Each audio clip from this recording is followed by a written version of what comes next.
If you're fed up with getting stuck in English, of not being able to fully express yourself, or of constantly feeling judged and self-conscious when you speak English, this video is for you. Becoming fluent is not something that just happens to you. Okay, I'll just listen to podcasts and watch movies without subtitles and read lots of books and speak a little bit at work and then I'll be fluent. No, that doesn't happen that way. It's like planning a project at work or deciding to renovate your house, right? You're not just stumbling upon furniture or people asking them, hey, do you mind breaking this wall in my apartment because I need to renovate it? And then you break a wall and then you're like, oh no, that was not a good idea. Maybe I need to put back the wall and then break another wall. Then you go ahead and break that wall and then you go above your budget and the house is a mess, right? And you have no idea what to do. Well, it's sort of the same thing, but different. If your goal is to become fluent, you have to make it a project of yours. You have to plan it. You have to see what's working for you and what's not working for you. You have to focus your attention and to do only the things that get you results. You gotta stop wasting time with wrong teachers. You gotta stop wasting time watching all these videos without really doing something about it. You have to stop wasting time doing things that don't advance you. But to do that, you have to know what you need, and the only person that can help you with that is you. Today I'm going to teach you the 3 steps that will help you develop your fluency strategy to understand what to learn and how to learn it, how to practice effectively, and how to boost your confidence by changing your mindset and owning that fluent mindset that'll help you kick ass when you speak English. The way I see it, fluency has 3 pillars. The first pillar is knowledge. Knowledge of words, knowledge of grammar, knowledge of pronunciation, right? Knowing how to use certain expressions and what words to use when and how to structure the sentence. So this is knowledge. The second pillar is practice, which is taking all the knowledge that you have and turning it into spoken English. This is usually the biggest struggle. Most people are having an easier time reading and writing and listening to English, but when they have to speak, that's the main challenge. Retrieving the right words, knowing how to structure it fast and fluently. And of course, being able to pronounce it and to sound clear when speaking, so you actually communicate your message. The last pillar is confidence. It's great to know all those things. You know, you can learn for hours on end and you can practice with your teachers and with your friends. But if you don't have the confidence to speak up when you're needed, when you're asked a question, when you have something to say in a meeting or in front of people or just in the store, if you avoid conversations like you avoid fire, then you need to boost your confidence. Now, confidence is one of the pillars, but it's also the result of the first 2, because when you learn more and when you practice more, of course, it improves your confidence. And these 3 elements are essential if you want to become fluent in any language. Now that we know these 3 elements, we need to understand how to improve in each and every element here. When it comes to learning English, I feel very lucky. I think that we all are. We live in a time that there is so much information out there. There are so many learning resources, high quality, top resources that you can just reach your hand and grab them for free. The downside of it is that you don't know what to focus on.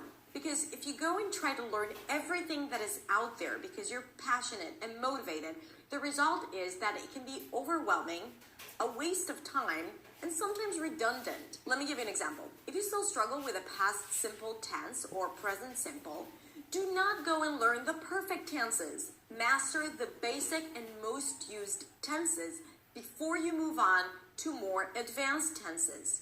Phrasal verbs are very important, but if you still don't know when to use on, in, and at when you're talking about time and space, do not go and learn all the phrasal verbs out there in the world. Focus first on the things that get you stuck because you use them daily, okay? Understand what are your needs and focus just on that. When it comes to pronunciation, do not go and learn all the different nuances of the American T and all the extra sounds added when you're connecting words if your R's and L's are still getting confused. Okay, I'm not saying it's not important. It's not important right now. You need to focus on the things that will get you the best results.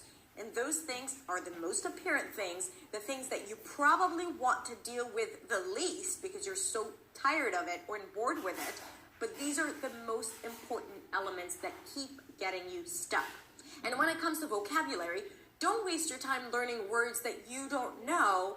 Focus on using words that you know but never use, that you understand when other people speak, that you use in reading and writing, but you never use in speaking. That will get you results. Learning new words and memorizing them and never using them, along with the other 1,500 words that you already know and never use, will not get you results.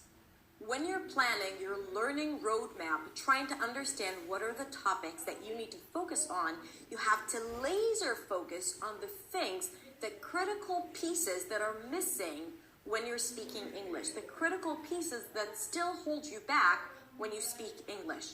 Do not go, although it's tempting, do not go and learn everything that is out there. That's just procrastinating. That's just not dealing with what's important for you. And believe me, I know, it's the most boring stuff. It's the stuff that you know, but it's just not a part of you, so you know that you need to do it, but it's not there yet. And then you're like pushing it to the corner. No. Open that box and drill down and master it, and then you will see how everything is so much easier. When it comes to practicing English, remember that it's always quality over quantity. You do not need to study every day for 2 hours. You do not need to move to an English-speaking country in order to immerse yourself and really improve. No, you can do it from a non-English speaking country also, and you can become fluent and you can master the language. And I know it because I've seen it happen. Swear to God, I've seen my students and my community members take huge leaps in their English and their ability to communicate just by practicing effectively. What is to practice effectively? First of all, to plan it out, to learn only the things that you need to learn. You need to be aware of what you're doing. Maybe you need to record yourself. Maybe you need to videotape yourself, listening to it, giving yourself feedback, looking in the mirror to make sure that you're opening your mouth or rounding your lips as you're speaking. All of these things turn your practice into a conscious, active exercise from which you can learn and improve. Remember that. The small changes make all the difference. And of course, speak as much as possible. Speak to yourself in the car. Speak to a friend. You don't have to have native speakers around you to be able to speak and to practice. You don't need that constant feedback.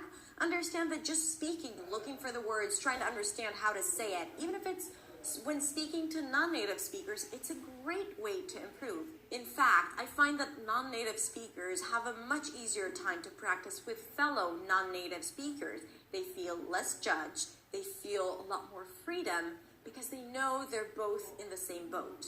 And this is why I started our online community. And if you're not a member, please click the link below and join us, because it's a safe space for people to discuss meaningful things in English, because you don't have to constantly practice English to practice English. You just need to speak. And when you speak about meaningful things and when you really connect with other people from around the world, it makes everything so much better. And to be honest, it's the most empowering and safest space I've ever seen online. So click on the link and join us. Lastly, let's talk about confidence. You know that voice in your head that tells you, oh, you made a mistake. Oh, you're not going to be able to say it. Oh, you're not going to know how to finish the sentence. Why even bother starting? You sound funny. They're going to think you're stupid. Do you know that? Do you know that voice? Do you know these voices? It's not just in your head. I just want you to know that. It's in everyone's heads, and even in my head. Because what do you think? When I'm speaking to you right now in front of the camera, there isn't this vicious Hadar sitting up here and they're like, you didn't sound good here. You made a grammar mistake. That's the best you can do. You'll be able to reach there. If this is your goal, then this becomes impossible.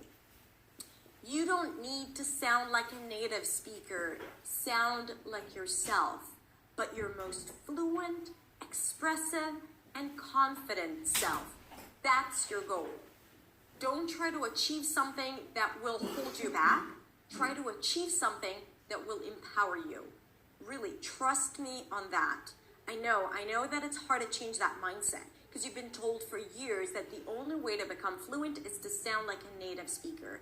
But understand that being a native speaker is something that happens if you're born into the language. And if you're not born into the language, you can become very fluent in the language.